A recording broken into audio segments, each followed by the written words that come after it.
Welcome everyone. My name is Jenny Phelan and I'm the Programme Manager for Adult Learning here at the Victoria and Albert Museum. It's my pleasure to welcome you all.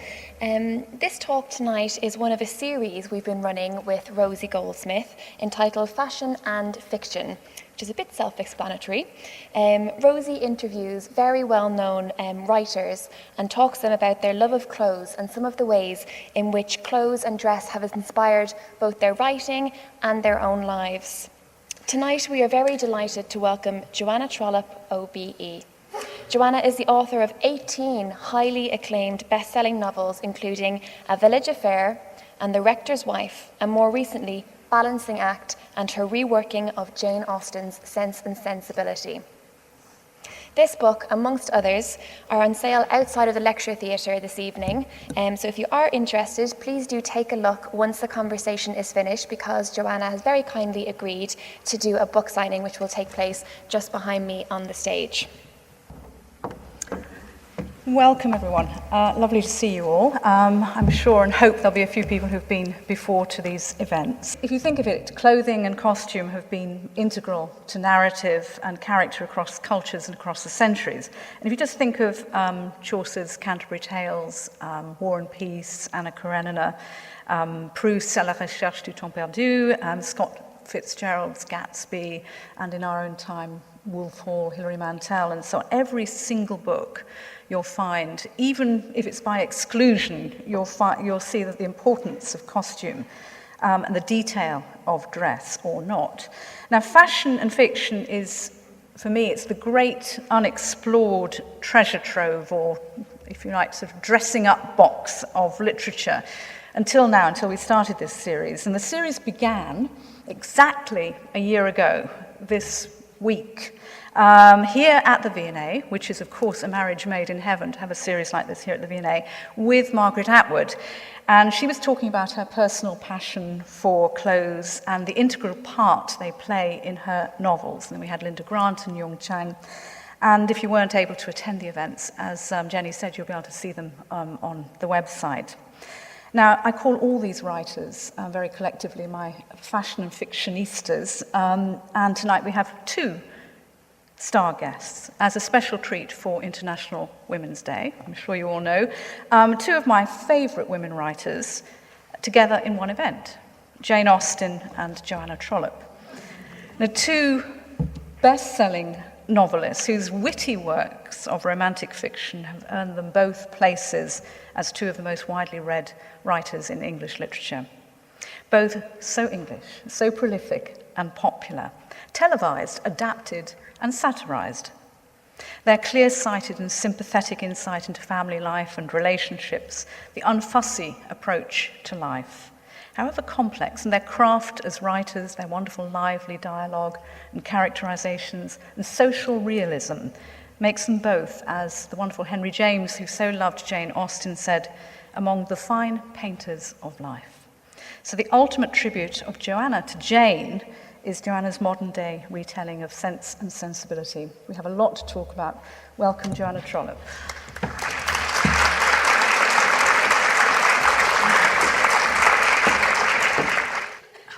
So, Joanna, how well do you know Jane Austen? Well, I grew up on her in a way that I think often the modern young can't grow up on her quite the same way, because nobody ever asked me whether I was going to find it difficult to read Georgian English. And of course, there is a huge raft of young women, particularly now, who think they are ardent Jane Austen fans, and that means they've seen the television and they've seen the film. But they do find reading her extraordinarily elegant but formal prose sometimes quite beyond them. Do you actually like her writing, or do you like her as a woman? What parts of her everything. You like everything? Everything. No, I started this project. It was called the Austen Project, and it was the idea, the brainchild of a young editor called Louisa Joyner at HarperCollins, and she was going to get 6 well-known writers to bring Jane Austen's 6 great novels up to date. And she asked if I would start. And she really said I could choose whichever one I liked. And they were rather hoping, I think, that I would choose Sense and Sensibility, which was a no-brainer, really, because it was the first one that Jane wrote herself. And it took her 16 years. She first had an epistolary novel called Eleanor and Marianne, which she read as a Christmas entertainment for her family. And I think they all said, you know, lovely, darling, in that slightly dismissive way of families. And it wasn't until 16 years later, when she was a very different kind of thinker as well as writer, the great cult of sensibility, which was an ecstatic response to nature and to emotions, that's Marianne, had been overtaken by an admiration for reason, and that was Eleanor. And Jane had herself gone in those 16 years from being Marianne to being Eleanor. And I started this project thinking I was an enormous fan of Jane Austen, and I ended it thinking she was a complete and utter genius. I think she's astonishing. You said that Sense and Sensibility was the first published novel, and she had been writing those since she was very, very young indeed. She'd written all her life, really. Yes. So the fact that it was the first published novel is also due to the publishing environment of that period, which was more or less non-existent, particularly for women. Well, almost unheard of for women. I mean, the Brontes had to pretend to be men. George Eliot, of course, was really called Mary Ann Evans. I mean, you all know that. But it was very, very hostile. So Sense and Sensibility arose out of this novel of letters. Yes. And Jane herself did write lots and lots of letters, but many of them were destroyed. Well, she asked her sister Cassandra, to whom most of them were addressed, that if she would burn them after her death. And I'm afraid Cassandra was a horribly good sister and did exactly what she was asked. Some do survive in this wonderful collection. It's the best collection of her letters, edited by Deirdre de la Fay. And they are extraordinary. And they reveal a woman, she was only 41 when she died, but they reveal a woman who was absolutely fascinated by other people, by clothes, by food, by household management, by social life, by other people. They dodge about all over the place. These are long letters which she would have written, you know, crossing them. So because paper was so scarce, she would have written across the page and then down the page. And they dodge about all over the place. They're as if she was talking to Cassandra, I think. And what we're going to do is actually, we've got some wonderful images for you of the costumes, but also of Jane and so on. We're going to talk you through some of those with the letters as well. But before we do that, we just want to sort of talk a little bit more about the period as well. And also, I'd like to know, before anything, what do you feel about clothes and fashion and so on? How have you grown up with them? Were you always interested in clothes? Well, like a lot of people here, do you remember after the war, there were no clothes, there was nothing. So I grew up making everything myself. My mother did, my grandmother did. I remember making a car coat once for my then husband. I mean, I look back and I think, what was I doing? But of course, there wasn't the proliferation of shops. There wasn't the availability of cheap, fast fashion. You were born during the war. I was born at the very end of 1943, sort of long pause so you can work out how old I am. Hear all the cogwheels turning. Exactly. So it was quite austere. But do you remember sort of wanting at a certain point thinking, okay, now I can just do whatever, I can buy everything, I don't have to make things anymore? No, not till I was probably I didn't start buying clothes properly until I was probably in my 30s. I made everything for my two daughters who are now in their 40s. Because I think one just did. And rafts of simplicity and vogue patterns. Do you remember those? Crawling about on the floor with one's mouth full of pins. But I miss all those patterns too. mended everything. I mean, we are a generation who can darn, who can replace buttons. We never throw anything away. I mean, my daughters often say they're going to put Mistress of the Leftover on my tombstone because I can't throw food away either. It has to be used. Now, Jane Austen herself was Very similar. I mean, this is all so useful. I can't tell you how happy I am. But it is interesting. But like you as well, she didn't dwell enormously on clothing in her novels. And they're just there, if at all. She doesn't go into great detail of dress. She doesn't actually, Rosie, go into much detail about anything. I mean, we know Pemberley is extraordinary and enormous, but she doesn't describe Pemberley. She doesn't describe people's houses. She doesn't describe their clothes. If she does, it's for satiric purpose. Why do you think that is? If clothing and all this minutiae of daily life was so important to her, money in daily life, I mean, she wrote thousands of letters to her own sister, who was obviously in the next room. About the nuts and bolts of life. About the nuts and bolts of life, and she didn't describe this in her novels. One of the miracles about her, I think, is that she was there were 7 or 8 of the Austens, I think.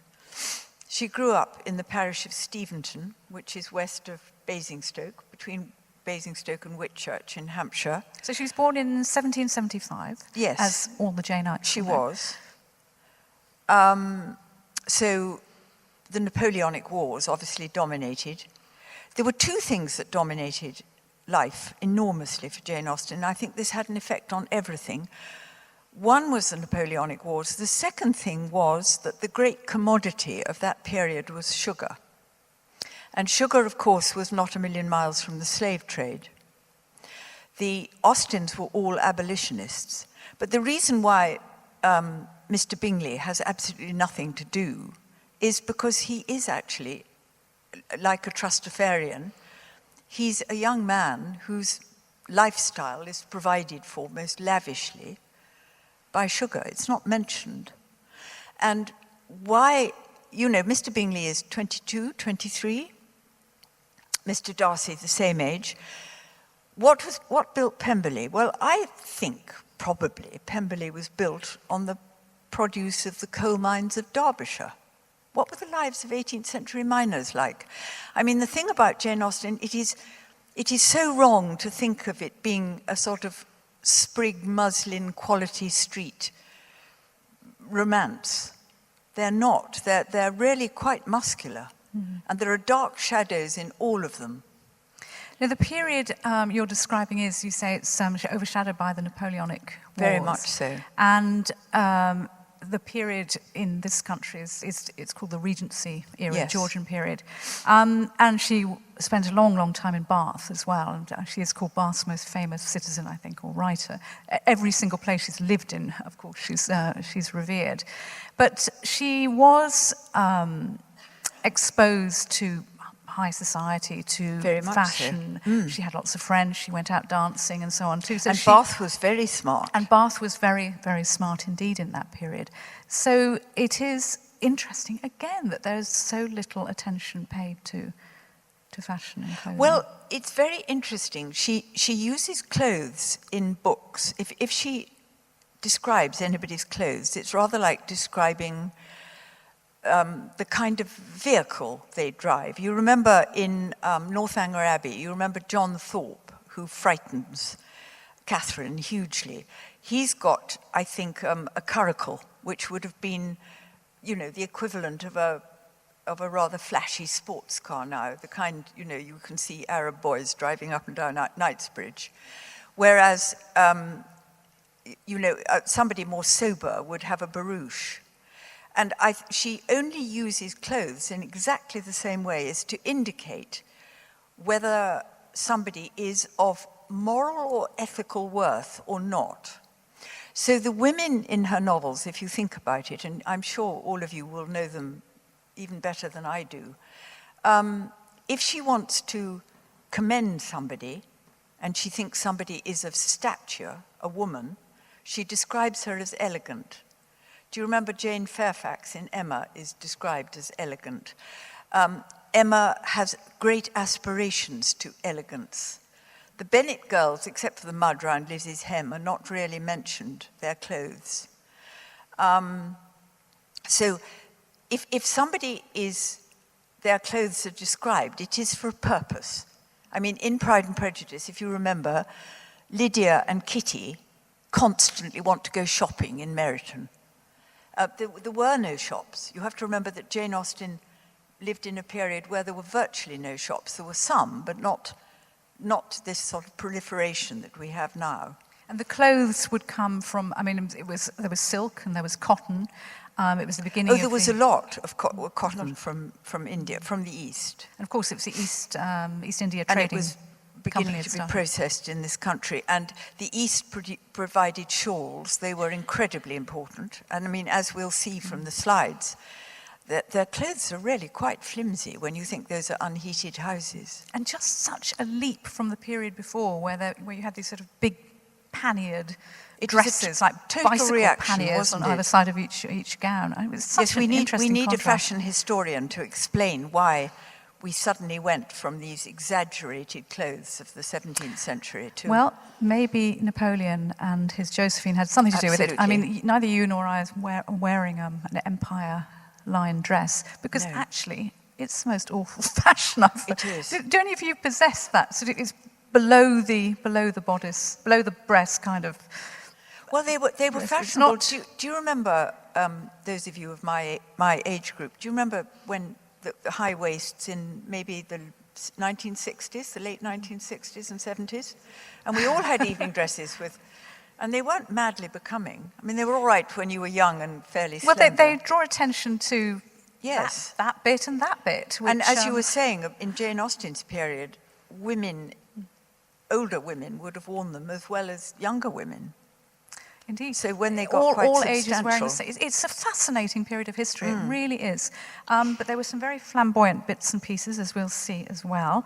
And some of these images, by the way, come from the V&A's own collection. So do go and look at the wonderful fashion collection here at the V&A. And some we have beautifully curated too. I was amazed at the standard, the quality of them. Wonderful. And how beautifully they've been looked after. So we're going to find a few images now. That's the lovely Joanna, and that is your friend Jane. That's Jane. Nobody, you know, there's no real portrait of Jane, none that we can be quite certain of. But that might have been something regarded. I think that's a morning dress. I think we've got a ball dress somewhere, haven't we? Yes, we can. Can we find the Do you ball want dress? to find the ball dress? What's interesting about that, again, it's all pastels, pale colours, and a little mob cap like that. That's Jane's writing. Look how neat her writing was. It's extraordinary, isn't it? And that's how the novels were written. On a table smaller than this round table here. Have any of you been to Chawton? Yes. Isn't it absolutely fascinating? That tiny, tiny desk she wrote on.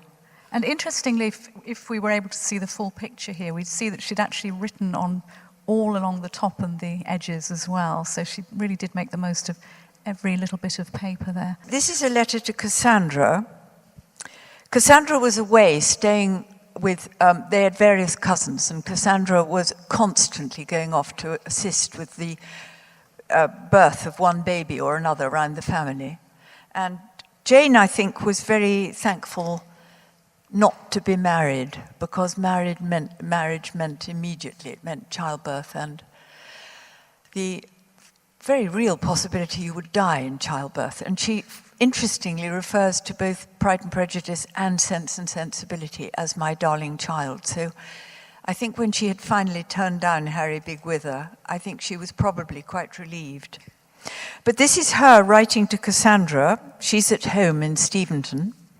And Cassandra is away looking after yet another baby being born and its mother. And she's describing to Cassandra what she's going to wear for the ball at Kempshott that evening. So that's between Basingstoke and Whitchurch in Hampshire. And she says, I am not to wear my white satin cap tonight after all. I'm to wear a Marmaluke cap, and nobody can quite discover what a Marmaluke cap is, instead, which Charles Fowle sent to Mary and which she lends me. It is all the fashion now. Worn at the opera and by Lady Mildmays at the Hackwood balls. That was the huge local balls. I hate describing such things, and I dare say you'll be able to guess what it's like. I've got over the dreadful epoch of mantua making. I wonder if she was trying to do that at home, much better than I expected. My gown is made very much like my blue one, which you always told me sat very well, with only these variations, in that the sleeves are short, the wrap is fuller, the apron comes over it, and a band of the same completes the whole. So she was giving Cassandra quite a strong picture. And then there's the business of, because you change clothes all day long. So this is a bit later. This is about 2 years later. She's still at home writing to Cassandra. And she says to Cassandra, I shall want 2 new coloured gowns for the summer, for my pink one will not do more than clear me from Steventon. That's home. So I imagine working in the dairy, because a lot of women then would have worked a great deal of domestic work in the mornings. I shall not trouble you, however, to get more than one of them, and that is to be a plain brown cambric muslin for morning wear. The other, which is to be a very pretty yellow and white cloud, I mean to buy in Bath. That would have been quite exciting. Buy 2 brown ones, if you please, and both of a length, but one longer than the other. It is for me, and I am a tall woman. 7 yards for my mother, 7 yards and a half for me, a dark brown, but the kind of brown is left to your own choice, and I had rather they were different, as it will always be something to say, to dispute about which is the prettiest. They must be cambric muslin. It's fascinating. So, perhaps there was a dressmaker. Well, that was the in mantua Overton maker, or something. It might have been the mantua maker. The mantua maker was a dressmaker, wasn't it? Yes. Somebody who'd come to your home and make Yes. clothes for you. Exactly. And that was a way for women who weren't able to earn money in any other way, a way for them to make some money. Well, she was very, very interested in money. And she was just on the cusp of really making some money when she died. Mm. She would have loved it because it would have been so rare to have been independent. And her brother Henry was doing a lot of the publishing for her. And I think he was pretty incompetent. I think it drove her mad. This is the picture of the back of the police. But fantastic, isn't it? Do you know what a... Should we just quickly describe what a police is? Yes. The police is P-E-L-I-S-S-E, which you probably know, is the overcoat, the outerwear that you'd wear over your silk or your cotton dresses. And they were quite often made of silk, or they were made of cotton. They were often lined. They usually had a very high collar, and very often pleated, brought in at the back there, a high waist again, and big sleeves tapering at the wrist as well. And they were wonderful, but they were probably the most flamboyant part of the dress, along with the headdresses and so on as well. But Jane Austen had one very famous pelisse. It was made of a kind of brown chestnut silk. It was absolutely beautiful. Because there are very few photographs, even of her clothes. Yes. There is this one, but it's very grainy, and it belongs to Hampshire County Council, so we couldn't get it. So you've got this one instead. But this is a beautiful, beautiful example of a pelisse. And worn, she'd have to wear it with pattens to keep her out of the mud, wouldn't she? Because mud was everywhere. And of course, there was no dry cleaning. No. Remember, none. So poor people had to sort of There's a wonderful wash book them by Joe Baker called Longbourn, and it's about what Pride and Prejudice was like from the servants' hall. And it's terribly well written, but it starts with somebody trying to clean Lizzie's boots, which I think would have been a miserable business. Well, if you got too much mud on the silk garments, there was no way you could rescue them. You had to get rid of them. Yes, and you if did. you tried to dye them, which was another whole issue, because quite often people would try to dye their clothes just to change them a little bit, then they could be ruined by the dye. So it was very precarious. Well, I think you had very few garments and you wore them endlessly, didn't you? Now, this extract about the police, it's written from Sloane Street. So she's staying with her brother Henry, so obviously on business of some kind in London. And it's 1811, so this is about the time Pride and Prejudice was published. So we're almost up to speed. And she's obviously, being in London, she's been shopping. Writing again to Cassandra. I was very well satisfied with my purchases. My bugle trimming, that's the edges, it'd be bead trimming, wouldn't it, bugle trimming, at 2 and 4pence, and 3 pairs of silk stockings for little less than 12 shillings a pair. In my way back, who should I meet but Mr. Moore, just come from Beckenham. I believe he would have passed me if I had not made him stop, but we were delighted to meet. And I soon found, however, he had nothing new to tell me, and then I let him go. This is so Jane. Boring. Miss Burton has made me a very pretty little bonnet. And now nothing can satisfy me, but I must have a straw hat of the riding hat shape, like Mrs. Tilson's, or a young woman in this neighbourhood is actually making me one. I am really very shocking, but it will not be dear at a guinea. Our pelisses are 17 shillings each. Something of that complication made for 17 shillings. She charges only 8 shillings for the making, but the buttons seem expensive. I have to say, they are expensive.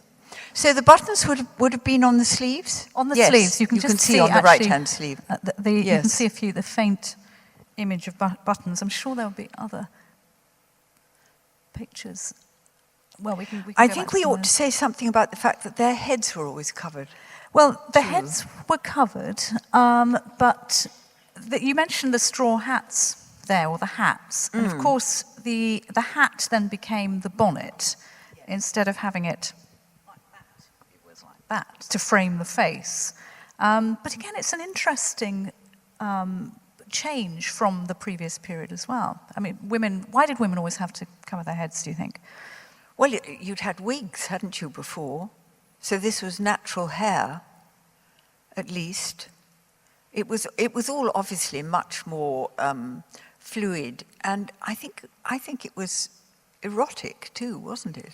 Well, this idea of framing the face was definitely, but some of the Yes. mob caps you see in the older women, because Yes. they were obviously meant to satirise a particular type of woman as well in Jane Austen. Now, this is interesting here because this is a rather fetching hat, and the shawl, the matching shawl as well. So you'd have these quite simple garments of cotton, mostly muslin or lawn, and then you'd have a rather lovely shawl, quite often sort of Indian style, Indian embroidery as well, and then a rather fun hat, and quite often you'd have plumes and feathers gloves. coming out of them. And gloves, yes, droopy gloves. Everything was droopy and soft and feminine. No, it's quite interesting. There's a bit here about caps, because of course you'd have worn a cap I think there's indoors. another one we have of a cap. Miss Hare had some pretty caps. Where have we got to now? We've got to 1813, so There's a nice cap for you. she's... so 1813, she'd have been about 4 books down, wouldn't she, by then? Well, so there were 4 books, there were 6 books published, Yes. and 4 in her lifetime. So Yes. not that many by No, 1813. that's right. So Sense and Sensibility, But Pride there was and beginning Prejudice. to be a little bit more money, which she was Yes. very, very enthusiastic about. She says, Miss Hare had some pretty caps, and is to make me one, like one of them, only white satin instead of blue. So very like this. It will be white satin and lace, and a little white flower perking out of the left ear, like Harriet Byron's feather. I have allowed her to go as far as £1.16. My gown is to be trimmed everywhere with white ribbon plaited on somehow or other. She says it will look well. I am not sanguine. She's quite a forceful character. She in is. these Oh, letters, she isn't was not a word mincer in any ways whatsoever. I discovered, when I was writing Sense and Sensibility, there are only 2 characters in the entire novel that she doesn't tease. I mean, I stuck like paint to her characters and her narrative. You were very, very faithful And in it your was, rewriting. well, it was, apart from giving people jobs, it was really no problem at all because every character type translates absolutely seamlessly to the present day. But I discovered, too, that there are only 2 people in the entire novel that she doesn't tease. She doesn't tease Colonel Brandon, and she doesn't tease Eleanor Dashwood. Everybody else is up for grabs. There's even a wonderful moment when, you remember the famous scene where Willoughby dumps Marianne in public and much wailing. And Marianne, that's about under a third of the way through the book. So Marianne has the vapors then for the rest of the book. And in the scene after he's been so outrageous to her in public, she goes home and says, no, she doesn't want to see anybody, and she bolts her bedroom door and she says she's never going to sleep. And then the next chapter starts. Jane Austen says, Marianne woke the next morning having slept much better than she had expected. Well, you did actually bring that that particular scene rather up to date. Well, it was rather a pleasure to do because of this modern sense of guess. Emotional entitlement. It translated very nicely. I did like the way, though, you called Willoughby Wills, and Yes. rather nice. But you made Mrs. Dashwood, I thought was quite interesting. I could easily picture her, Belle Dashwood, because you actually made her a bit more interesting than she is in Jane Austen. So, Well, she doesn't have a Christian name. No.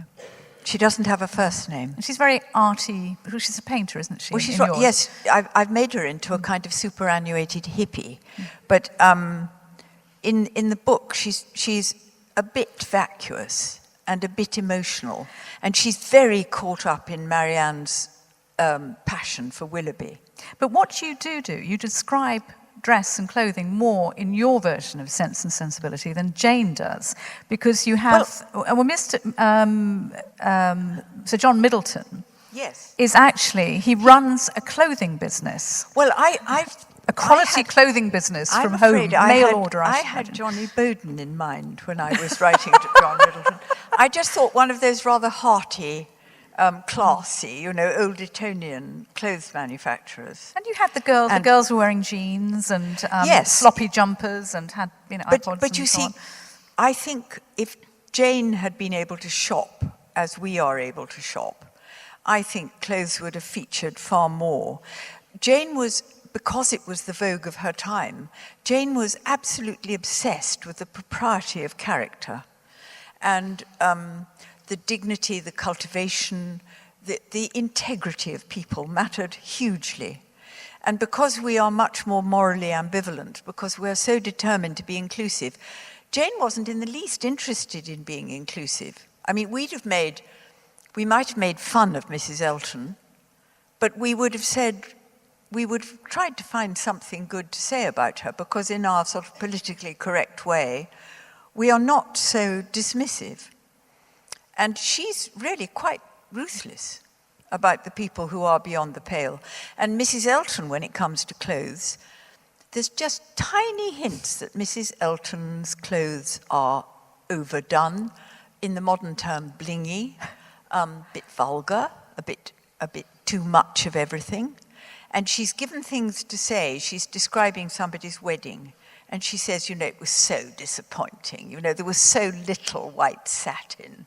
And that's meant to indicate what an idiot she is. Mm-hmm. And how she is, because her brother, if you remember, her brother-in-law is a very successful slave trader near Bristol. My bro-in-law at Maple Grove. So Jane is taking every tiny opportunity she has through clothes, through all kinds of other things, just to make sure that we know Mrs. Elton is a vulgarian. I like Mrs. Elton. Now it's... I think I know why I like Mrs. Elton so much. Because all this will have been... I mean, I suppose everything will have been hand done, won't it? Everything hand done. Now, that is also a banknote, possible banknote picture, Yes, it we is. hope.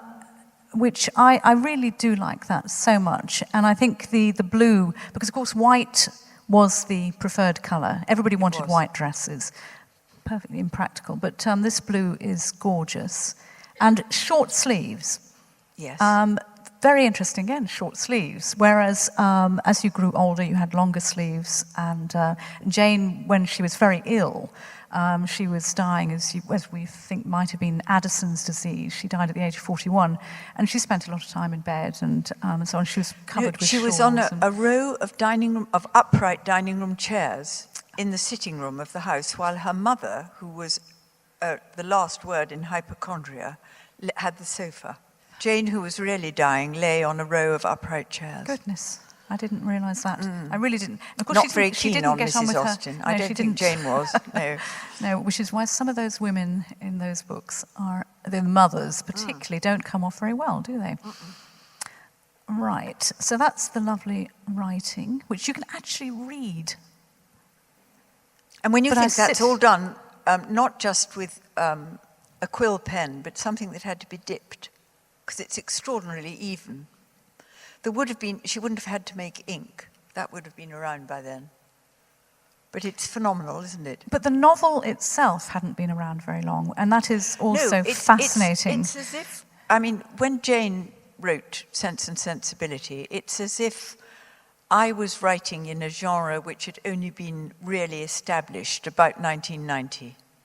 It's phenomenal that she just took to it like a duck to water. But 25 years, I think they reckoned, she was the first person after Henry Fielding, Samuel Richardson, she was. The first woman. She was. To write and to publish. And that we've talked about. This is another... I think that's charming. That is charming. Absolutely unwearable, I would have thought. Did you say this is called a Spencer? This is called a Spencer. This little crop jacket. And this one's made of velvet, you can see, and it's quite flamboyant in the way that the sleeve head has got a lot of gathering at the top there. But it was named after one of the early earls, Spencer. And because he had, in a rather extraordinary moment, he said, I can design a fashion. So all he did was chop off his coattails. And so men and women wore this, and it was just fashionable. I don't think it was very practical at all. But it looks rather nice. And you can see the curly hair as well. Curls were in. You had to always have curly hair. If you didn't have a hat, or if you did have a hat and there were any hairs showing, it had to be curled. Everything had to be curled. Well, those are quite lavishly proportioned women, aren't they? They are. It's back to this particular fashion of the Empire line, where everything, you had to wear stays and some kind, everything was shoved up. All these two were shoved up as high and as tightly as they could go, which is why you always see a little bit of bosom over the top. And the necklines were either V necklines or rectangular, so something would always be showing. Now, we can't quite work out what this is. This might be a revival of some kind, but I don't know. Anybody have any I'm ideas? fascinated by the fabric, because that looks to me like an organdy. It's quite gauzy, Organza. Isn't it? Yes, and it is. We've got a shot of the back, I think, too. We have. Lovely Very thing. simple. Very, very lovely. And again, these gatherings at the back, whereas before you'd have a big poof at the back of your dress. That lovely detail. And that fabric would have been made by hand. Everything. Absolutely everything. It's phenomenal, isn't it? Now, these dresses are That's quite very long. Empire, very isn't it? Empire, and quite long. And you can see the bandeaus and the hair and the makeup as well. You'd be using rouge on your lips as well. The necklaces, quite a lot of jewellery being worn as well. And the gloves again.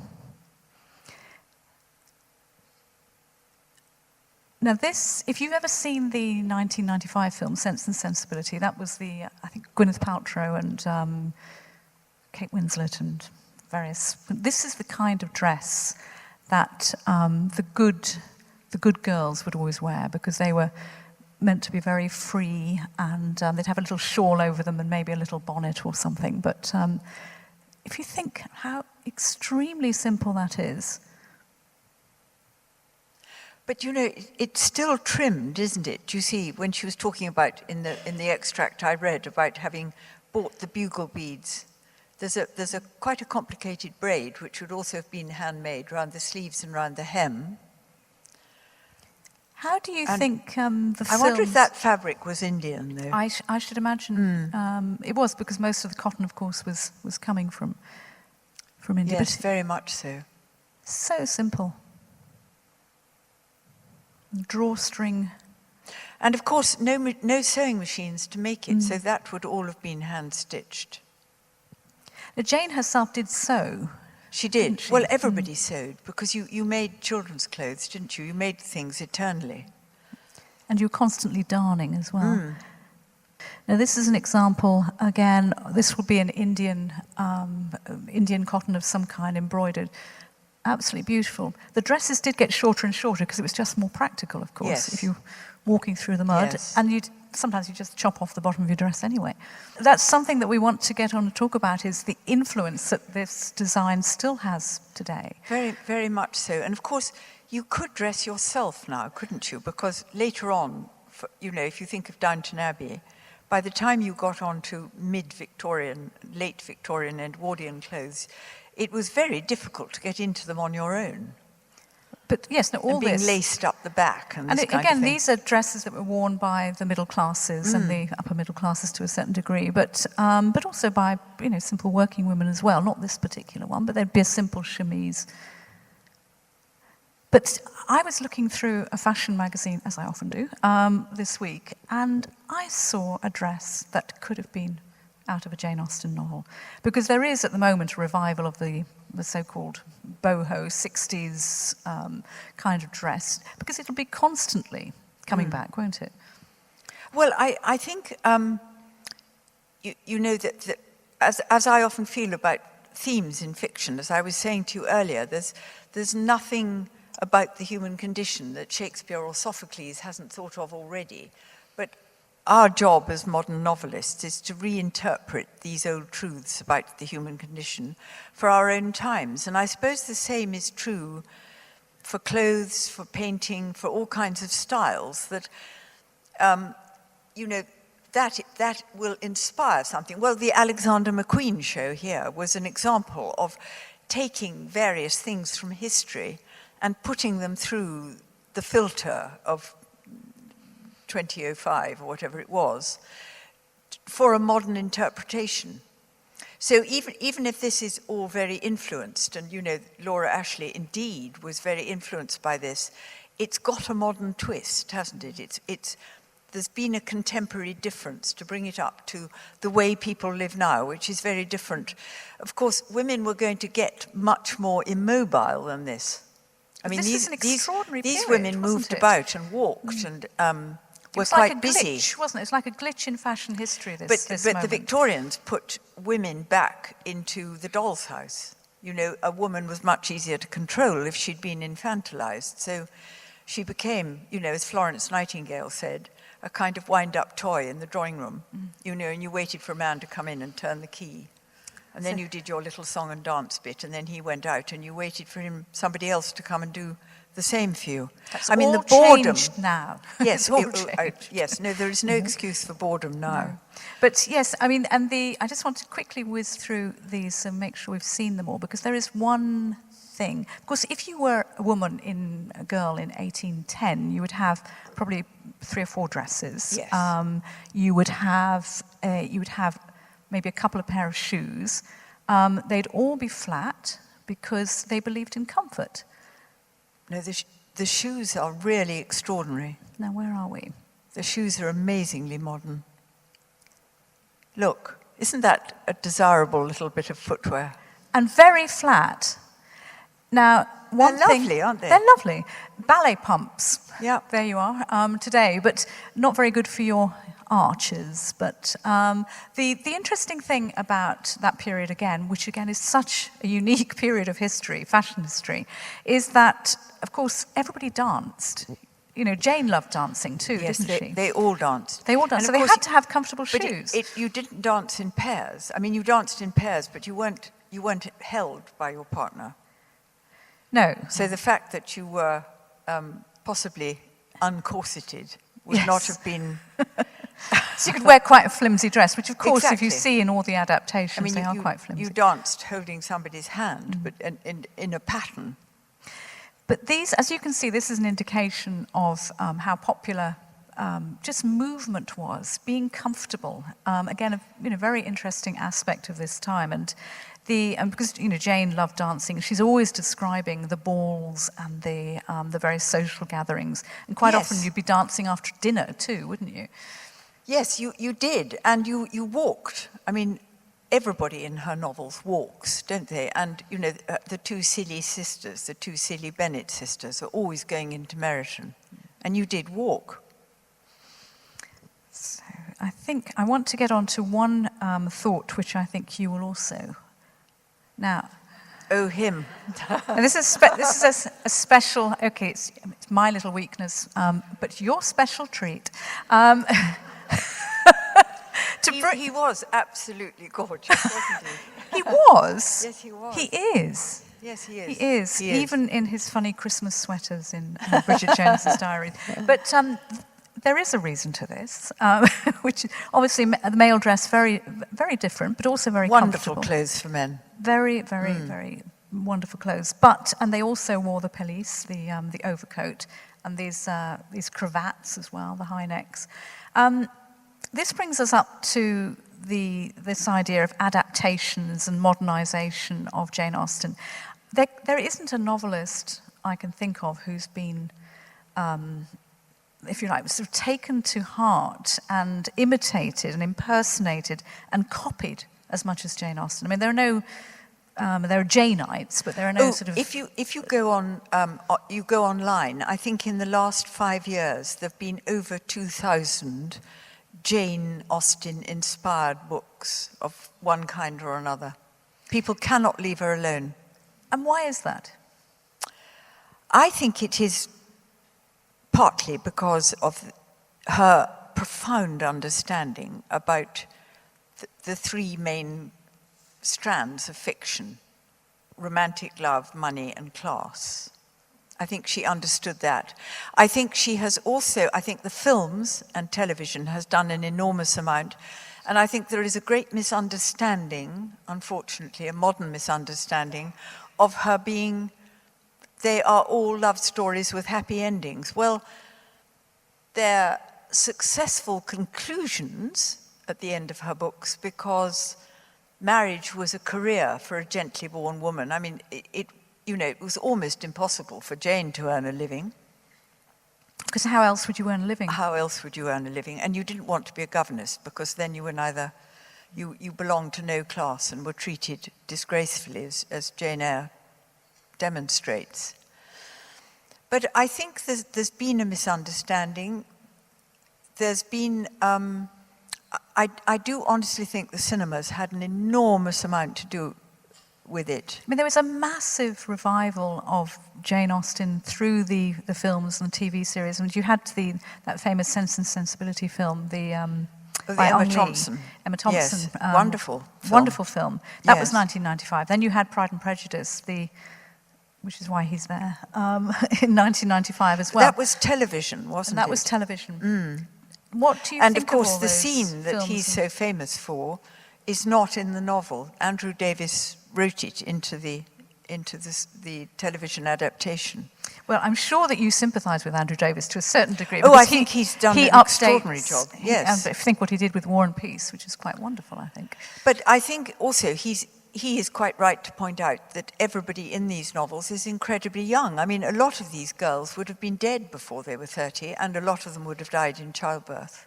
The girls in Sense and Sensibility, they're all teenagers, so they are very young indeed. They're very young. Jane was 41 when she died. He was, as you say, I think 22. I think he would have been in his early 20s, Mr. Darcy, and Georgiana, his sister, would have been about 14 or 15.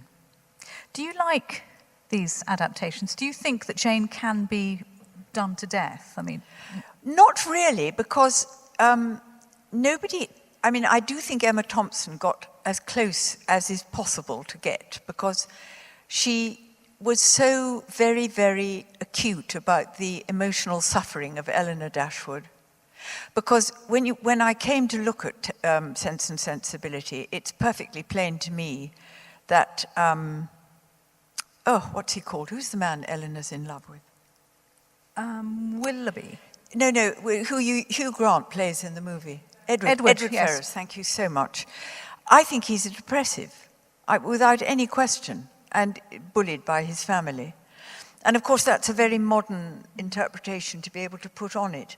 And I think each age, because she is so remarkably astute about the human condition, and it doesn't matter when that happens, human beings, however differently we dress, eat food, conduct ourselves towards each other, whatever happens, we go on longing for and dreading the same things. And she understood that completely. So I think she is completely adaptable for any age, and people can keep picking her up and having another look. I'm personally rather opposed to the tremendous sentimentality about Jane Austen.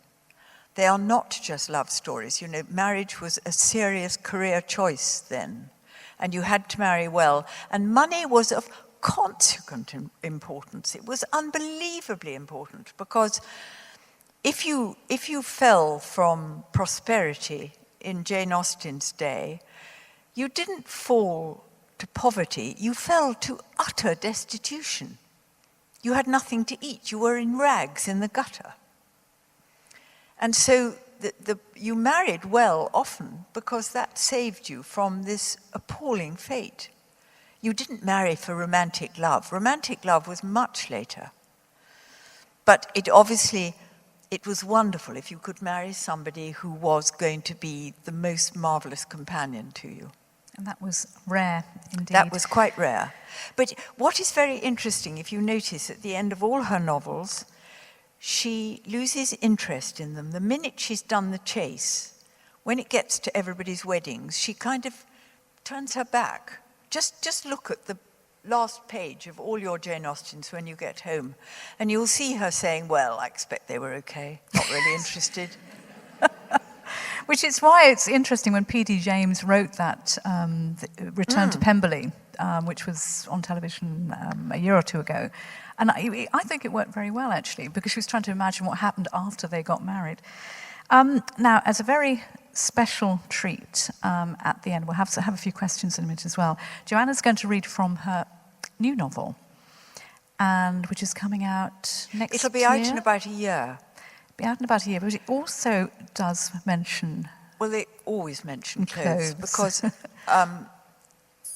I use clothes in fiction to indicate personality, state of mind,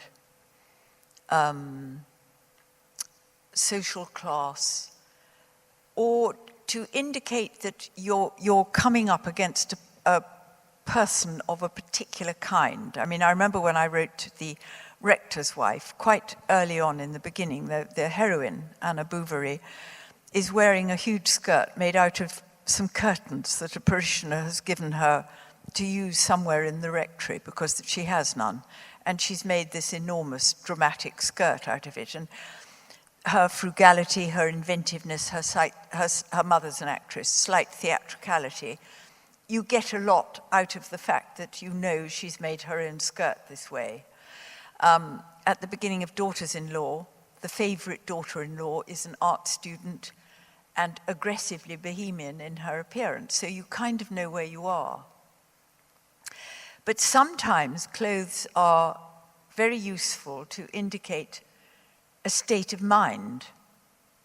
And in the novel that will be out next, it's called City of Friends, and it's about 4 women in the finance industry. It's about 4 women who are friends who, I did all the research for this novel in Canary Wharf. So they're women in banking of one kind or another. They're all in their late 40s. And the novel starts with one of them she's called Stacy, losing her job. And this is absolute agony for her. She's always worked. She's married, got a beloved dog. She's got an ailing mother who has dementia. But she has never had children. And this is the effect when she has to dress up to go and meet one of the other, her three great friends. She has to go up dressed to go and meet her in the city.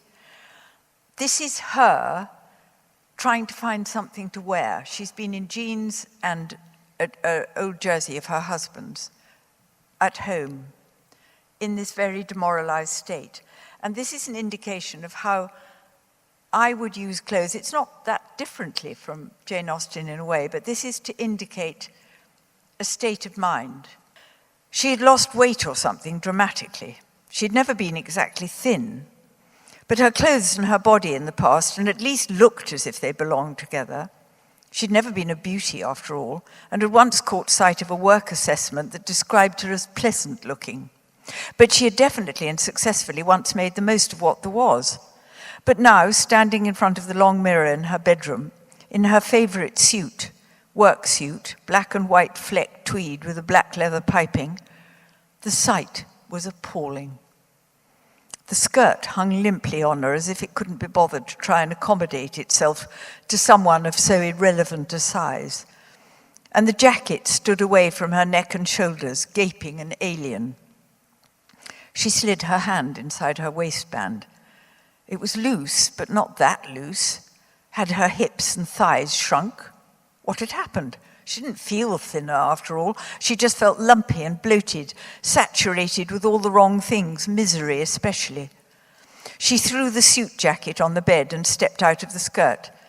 Standing there in her underwear and a silk camisole from her previous life, with bare feet and unbrushed hair, she regarded herself in the mirror with something both close to both revulsion and despair.